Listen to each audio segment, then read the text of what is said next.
नमस्कार। बिहार में एक नया मोर्चा खुल गया है और ये नया मोर्चा दूसरी तरह से खोलने की कोशिश की पीके यानी प्रशांत किशोर ने।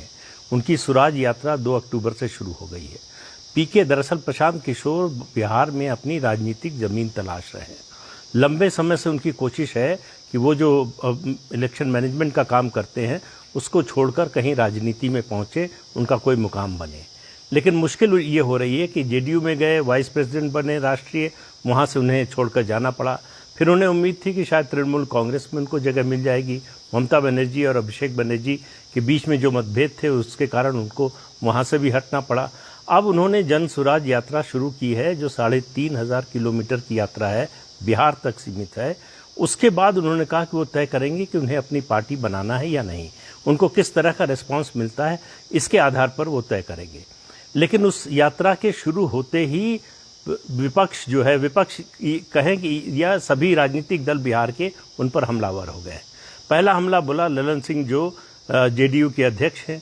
दूसरा हमला बोला जो है जो प्रवक्ता है, राष्ट्रीय प्रवक्ता आरजेडी के, इन दोनों का, मनोज झा, इन दोनों का कहना है कि ये दरअसल बीजेपी के लिए काम कर रहे हैं, बीजेपी के एजेंट हैं, ये पॉलिटिकल मिडलमैन हैं, ये पॉलिटिकल राजनीतिक जो है दलाली का काम करते हैं और बीजेपी के लिए ज़मीन तैयार कर रहे हैं। ये आरोप है जेडीयू और आरजेडी का, यानी महागठबंधन का। और उनके ऊपर आरोप लगाया जा रहा है कि भाई सवाल ये है कि इस स्वराज यात्रा पर जो खर्च हो रहा है उसका पैसा कहाँ से आ रहा है। ये भी पूछा जा रहा है कि अब सीबीआई, आईटी और ईडी जो है रेड क्यों नहीं कर रही है प्रशांत किशोर के खिलाफ, कहाँ से उनके पास पैसा आ रहा है इसका पता लगाने की कोशिश क्यों नहीं हो रही है। प्रशांत किशोर का सीधा सीधा जो कैंपेन है वो ये है कि पिछले 30 साल में 15 साल लालू राबड़ी का राज और उसके बाद 17 साल, लगभग 32 साल, 90 से जोड़ें, 1990 से 1990 से, तो 32 साल में बिहार में कुछ नहीं बदला है। जिस तरह की स्थिति थी 1990 में उसी तरह की स्थिति है। पिछले 32 साल में जो महागठबंधन की सरकार है उसमें 90 में लालू 90 में ज़रूर कांग्रेस नहीं थी, कांग्रेस को ही हरा कर आए थे जनता दल के लोग। लेकिन उसके बाद से बिहार में कुछ हुआ नहीं है। बिहार आज भी पिछड़े राज्यों की रैंकिंग में नीचे की जो टेबल है उसी में आता है। तो सवाल ये है कि 17 साल का अगर सुशासन का दावा है नीतीश कुमार का, तो 17 साल के उनके शासन में बिहार में कोई बदलाव क्यों नहीं हुआ, बिहार में प्रगति क्यों नहीं हुई, विकास क्यों नहीं हुआ। लेकिन बात इतने तक नहीं है कि आरजेडी और जेडीयू हमला कर रहे हैं प्रशांत किशोर पर, बीजेपी ने भी हमला किया है। बीजेपी ने कहा कि दरअसल ये नीतीश कुमार के लिए काम कर रहे हैं और ये कहने का आधार बीजेपी बना रही है कि पिछले दिनों उनकी स्वराज यात्रा शुरू होने से पहले उन्होंने काफ़ी कुछ नीतीश कुमार के खिलाफ बोला था। फिर अचानक पवन वर्मा आए और वो प्रशांत किशोर से मिले और उनको लेकर नीतीश कुमार के पास गए। 1.5 घंटे दोनों की बात हुई।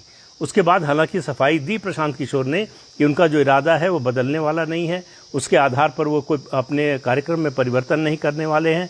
फिर उन्होंने कहा कि नीतीश कुमार उनके लिए पिता समान हैं, लेकिन राजनीतिक रूप से उनका समर्थन नहीं करते, उनका जो शासन है उसका समर्थन नहीं करते, उसने बिहार के लिए कुछ किया नहीं है उनके शासन ने। तो ये सब आलोचना भी कर रहे हैं। एक तरफ नीतीश कुमार के साथ होने का एक तरह से अपरोक्ष रूप से जो है एक संकेत भी दे रहे हैं। तो कुल मिलाकर प्रशांत किशोर की स्थिति क्या है, वो बीजेपी के लिए काम कर रहे हैं, महागठबंधन के लिए काम कर रहे हैं, अपने लिए काम कर रहे हैं, ये वो अभी तक स्पष्ट नहीं कर पाए हैं। इसलिए ये मोर्चा खुल गया है। सब पार्टियां प्रशांत किशोर पर हमलावर हैं और प्रशांत किशोर दरअसल जंगल राज, या कहें कि 32 साल के राज में कुछ नहीं हुआ, इसके जरिए जेडीयू, आरजेडी, बीजेपी तीनों पर हमला कर रहे हैं।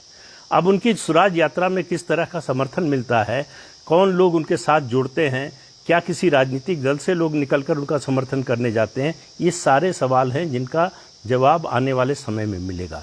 लेकिन इतना तो अभी तय है कि बिहार के राजनीतिक दलों को हमला करने के लिए, या कहें एक पंचिंग बैग मिल गया है प्रशांत किशोर के रूप में। सब वहाँ पर मुक्केबाजी कर रहे हैं। तो और आने वाले दिनों में ये बढ़ने वाला है, कम नहीं होने वाला है। लेकिन उससे महागठबंधन की सरकार, खासतौर से नीतीश कुमार के मुख्यमंत्रित्व काल में जो कुछ हुआ है बिहार में, उसकी जवाबदेही से नीतीश कुमार कैसे बचेंगे। क्यों बिहार में कुछ बदलाव नहीं हुआ, क्यों बिहार में कोई इंडस्ट्री नहीं आई, क्यों बिहार में शिक्षा और स्वास्थ्य की व्यवस्था में सुधार नहीं हुआ? इन सब सवालों के जवाब नीतीश कुमार को देने होंगे और ये सवाल रोज़ प्रशांत किशोर पूछेंगे।